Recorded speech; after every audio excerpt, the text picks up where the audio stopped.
From Washington, the McLaughlin Group, the American original.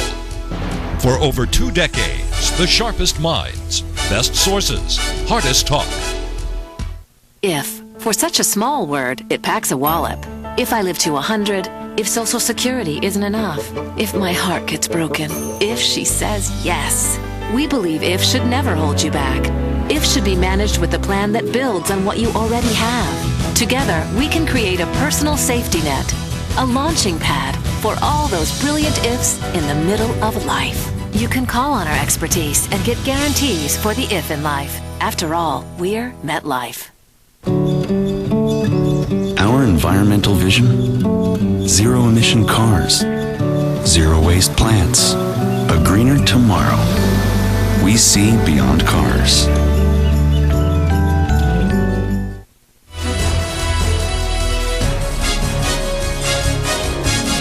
Issue 1, screw up.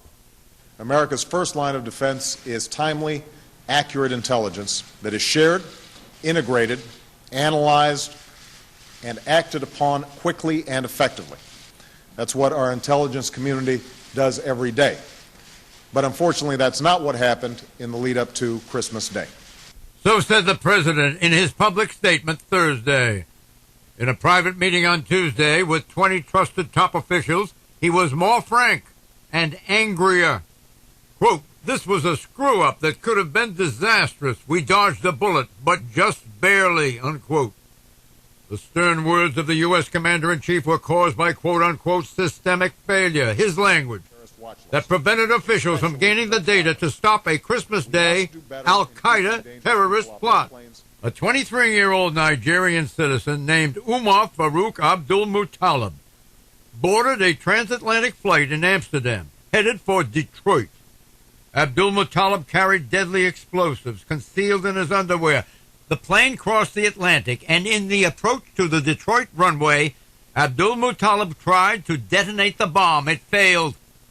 He was then overpowered by passengers and arrested. Catastrophe was averted, powerfully enough to have killed all 300 passengers had it occurred on the plane.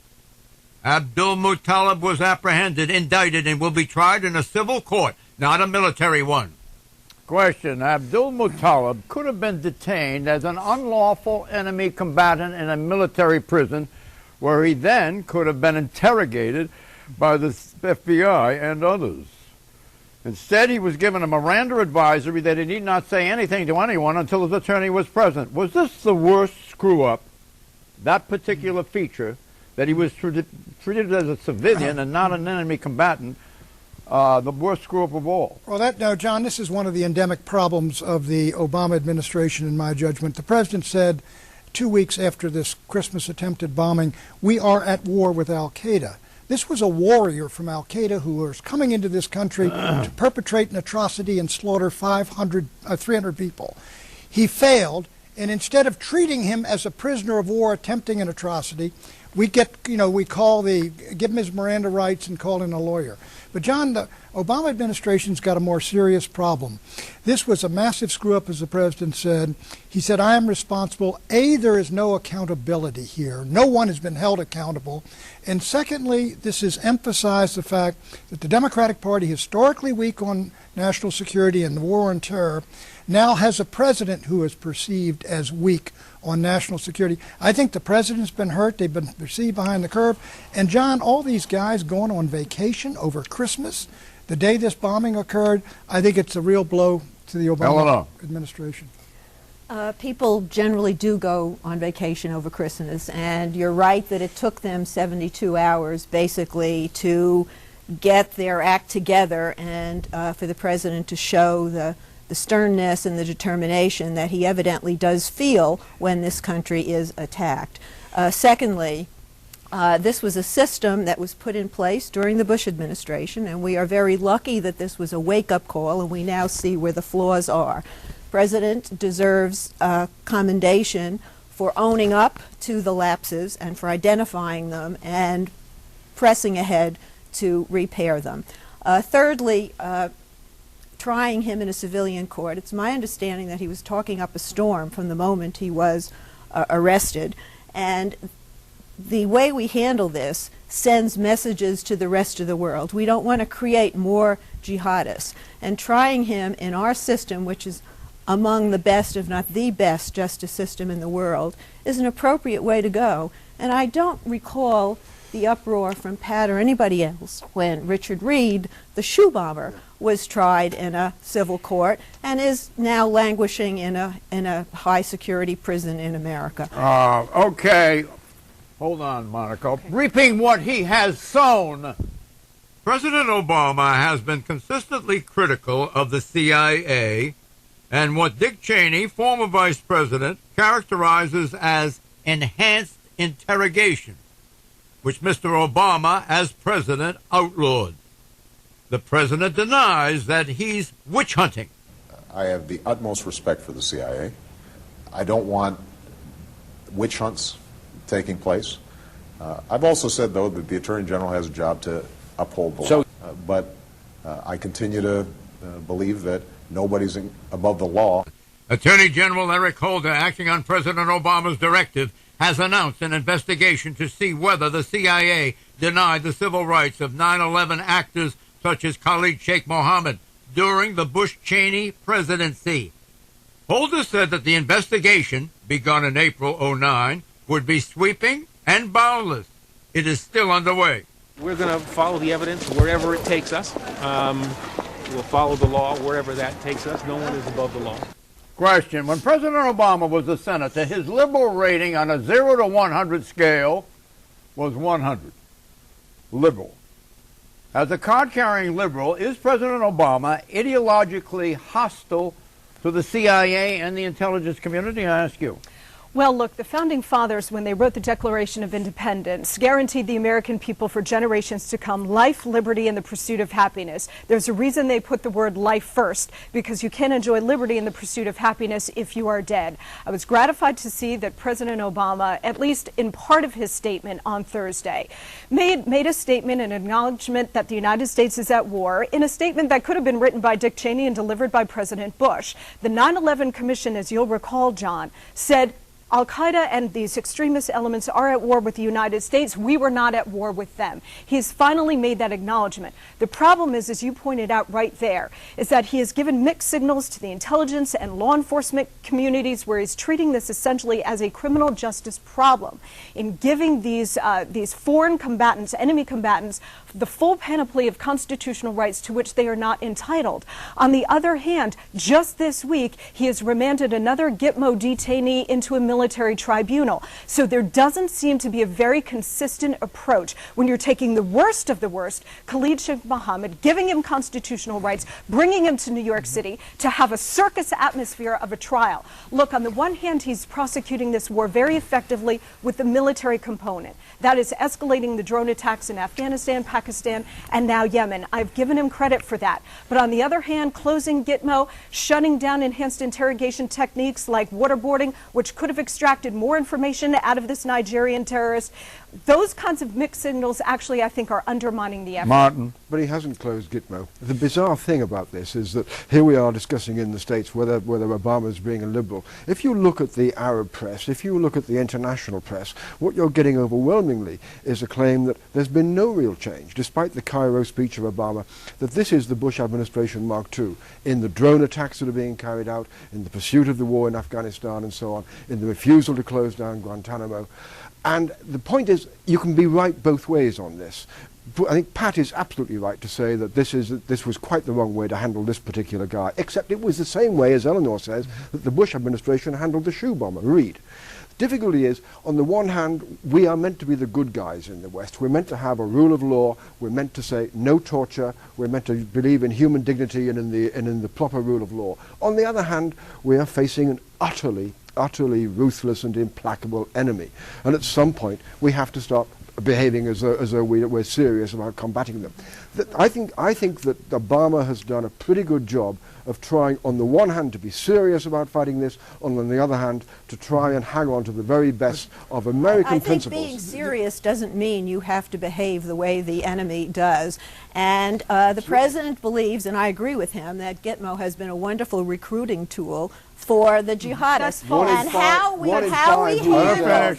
we handle the people that we capture sends messages to the world. They don't care, about Eleanor. whether The enemy does not care. and it sends messages to Americans too. Right. Can we uphold our constitutional liberties and defend what we stand for as a country? But it's intellectually. We do not have to waterboard and torture. I didn't say waterboard. People in Let me tell you, Obama, tribunals. however, is intellectually incoherent. We brought this fellow in. You read him his Miranda rights, okay? You give him a lawyer, and the President of the United States says he's a known terrorist. He's convicted him in his own mind. Are we to presume that Khalid Sheikh Mohammed is innocent? He was waterboarded 183 times. Were his Miranda rights violated? Of course they were. He will get due process.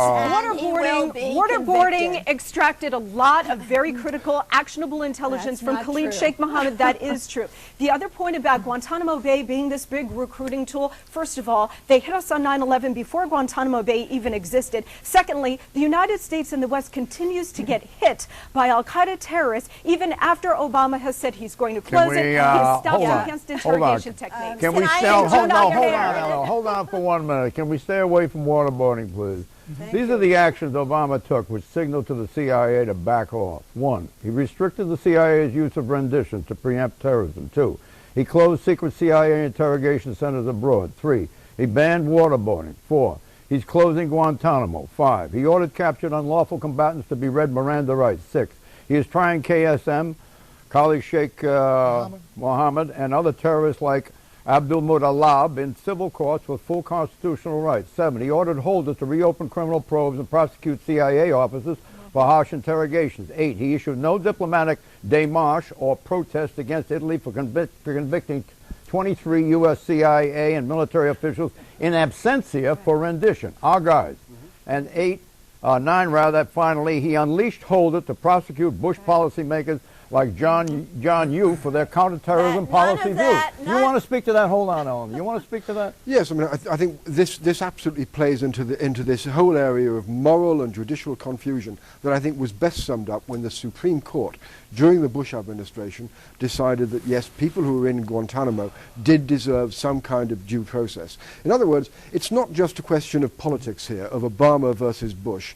There is an independent judicial tradition taking place, which the Supreme Court tried to establish. But Martin, the Supreme Court also ruled that enemy combatants held by the United States could be held indefinitely without due process for the length of the war. They did, but they said that they had to have But the key thing, Martin, is, look, we get these fellas. What you want out of this fella when you got him is immediate information, intelligence. You got to be tough with them. No waterboarding. Which is what we got from Abdul Muttalib. You got that, but that violates. You're violating his Miranda rights when you do that. Did you hear the list that I just read? Yes, I did. Are you persuaded that Obama is? I agree with some of the things Obama did. I agree. Okay. Do you think it adds up to a negative opinion by Obama? I think it's a mixed bag. A suspect opinion by Obama of the intelligence community? I think it's a mixed bag, John, and I think Obama is being forced to move to a hard line. You know of any president, until you go back to the 80s, or any action like the Frank Church thing, that has been so aggressive towards the CIA? Can I get in here on this? Well, the last time that happened was under the Carter era, and that was a disaster. The list of particulars you read, not a single one of them has anything to do with the Christmas Day attempted. No, but it has to do with the CIA and the treatment of the CIA by the administration. You're defending the CIA. There were screw-ups here. The CIA probably was part of it. They are fixable human screw-ups, and they also need better softwares. Excuse me. Do you think that these were fix-ups? What went wrong I think it was on a terrible. Excuse me. It was a terrible mess. I want to finish. What went wrong on Christmas Day was a combination of human screw-ups in several agencies and a failure of computer software to link things. I want to remind you, I'm taking a larger view of the CIA and Barack Obama. The bombing failed. The CIA's record, frankly, has not been terribly good since 2001, 2002. Just as the CIA's record was pretty bad in the 1980s. The CIA is a huge, massive bureaucracy which trips over its own feet. This latest disaster in Afghanistan, where a failed double agent is allowed to come into a meeting with almost disperse the entire CIA senior staff in Afghanistan and blow them all up.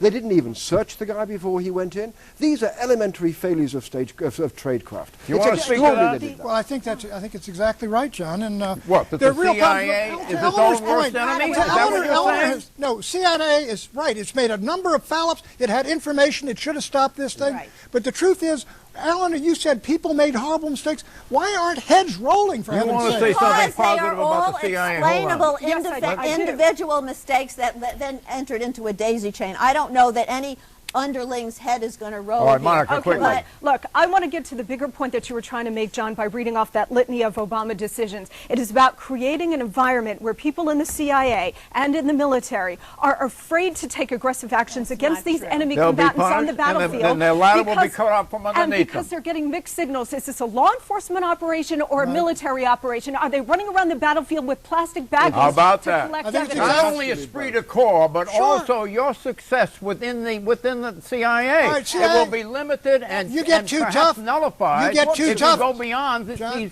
you get too tough, and you might need a lawyer. Exit question is the best way for the U.S. to resolve the ongoing problem of terrorism an officially sanctioned assassination program with regard to al-Awlaki. Now, we haven't gotten to that yet. But we have one, John. It's called the drones attack. Right. 528 Pakistani civilians. That's part of a war. That's what you do in a war, not a criminal justice system. You hear system. this acid humor we're getting from this man? No, he's exactly right. That's what you do in war. Listen, if Abdul Muttalib had been in Pakistan, he'd have been killed by a drone by now. He never gets his Miranda right. You don't send drones after... Tell us about al-Awlaki and his connection with Hassan and the killing of the 13 well, this is another fellow thing, John. soldiers. This is another foul-up. There are apparently connections between Major Hassan over there and this al-Awlaki guy, and him, and maybe, and also with this latest guy. He worshipped at al-Awlaki's mosque in Fort Hood, Texas, near there, or in Virginia. And then al-Awlaki shows up in Yemen. Where Abdul Muttalib goes. Is there anything more behind this than just a mystery story? It also shows us how Al-Qaeda is unable to put together the huge, spectacular operations with 19 trained terrorists. They're using these lone wolves, which are hard to find, and they can certainly rig a lot of terror. Issue 2, Democrats Sturm und Drang. After 35 years of representing the people of Connecticut in the United States Congress, I will not be a candidate for re-election this November. Connecticut Democratic Senator Chris Dodd announced this week that he would not run for a sixth term in the U.S. Senate. He's retiring from politics. Dodd's announcement came one day after Byron Dorgan, another Democrat, announced that he would not run for a Senate re-election from North Dakota. He would not seek a fourth term. In the House of Representatives, 10 Democrats say they are bowing out this year. Democrats Davis, Meek, Abercrombie, Moore, Melanson, Hodes, Sestak, Gordon, Tanner, Baird. Why are Democrats opting out of the Obama midterm election? To avoid a bloodbath? Well, historically, a president's first midterm election has led to major losses for his party in those elections. In 1982, Republican President Ronald Reagan's first midterm election, Republicans lost 26 seats. More notably, in 1994, President Clinton's midterm first election, Democrats lost 54 seats, with Republicans led by Newt Gingrich seizing both the House and Senate in landslides. Republicans are the preferred choice in 2010 polls. More importantly, polls also say that the GOP is the more popular choice of independent voters. A big deal. Democrats are awash in grief. It's a tough time for Democrats, frankly. Our voters are less enthusiastic than Republicans and independents.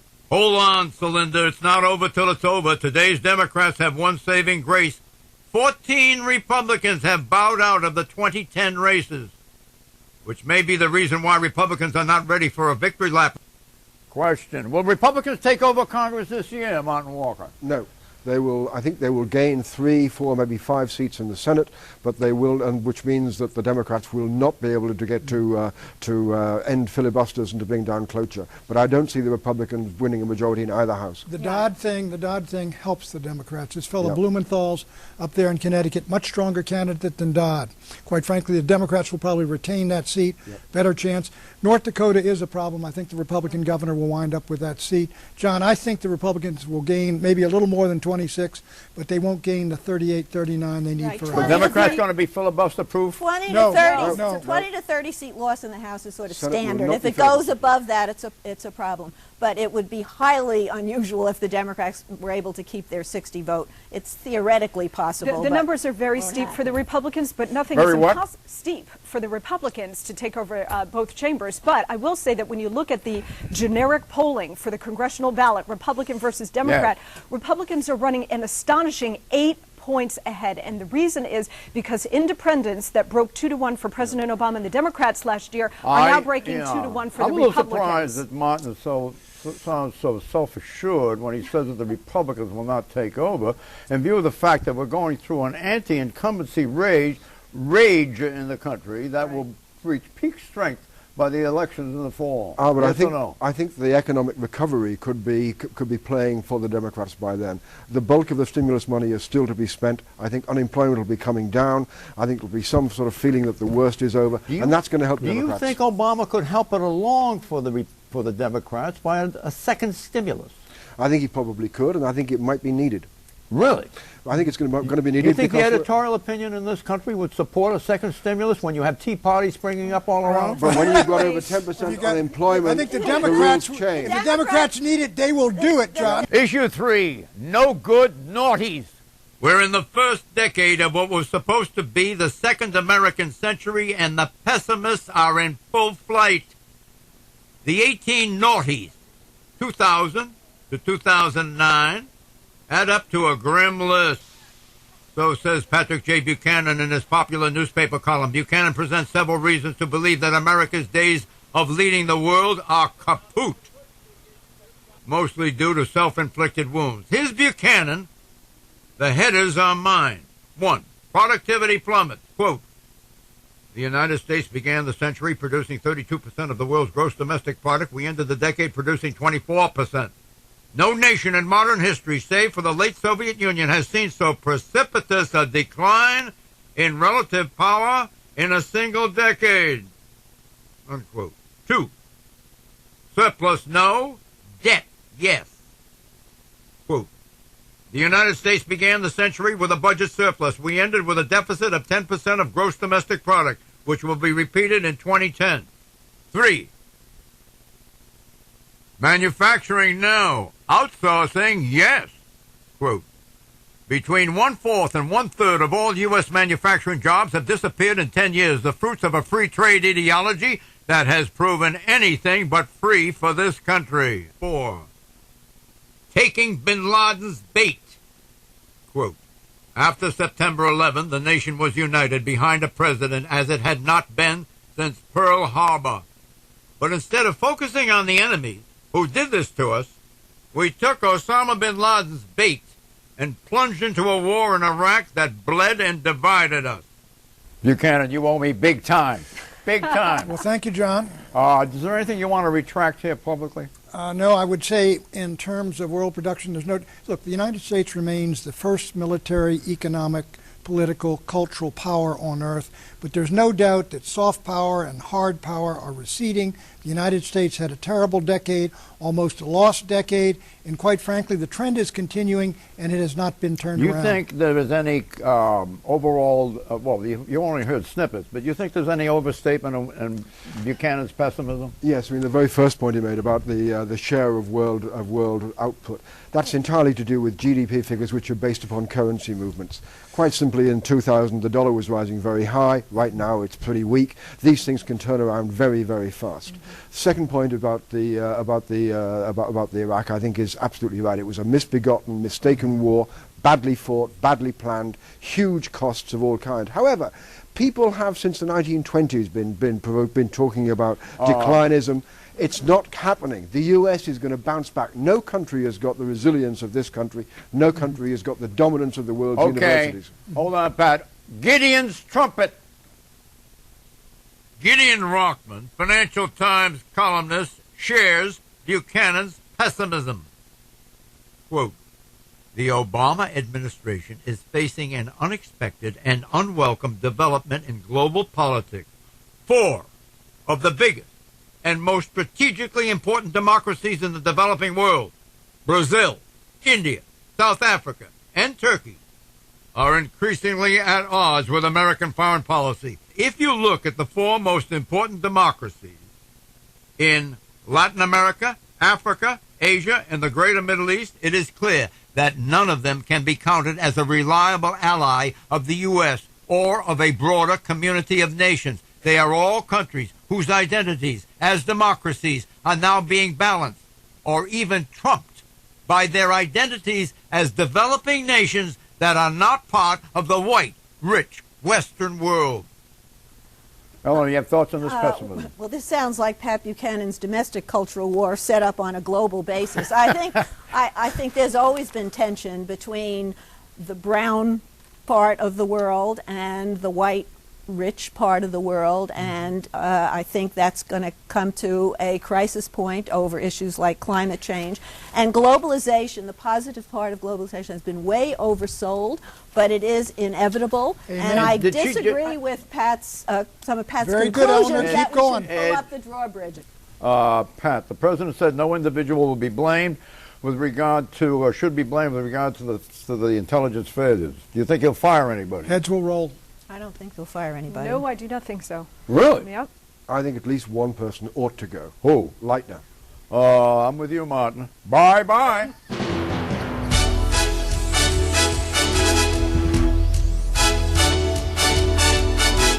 If, for such a small word, it packs a wallop.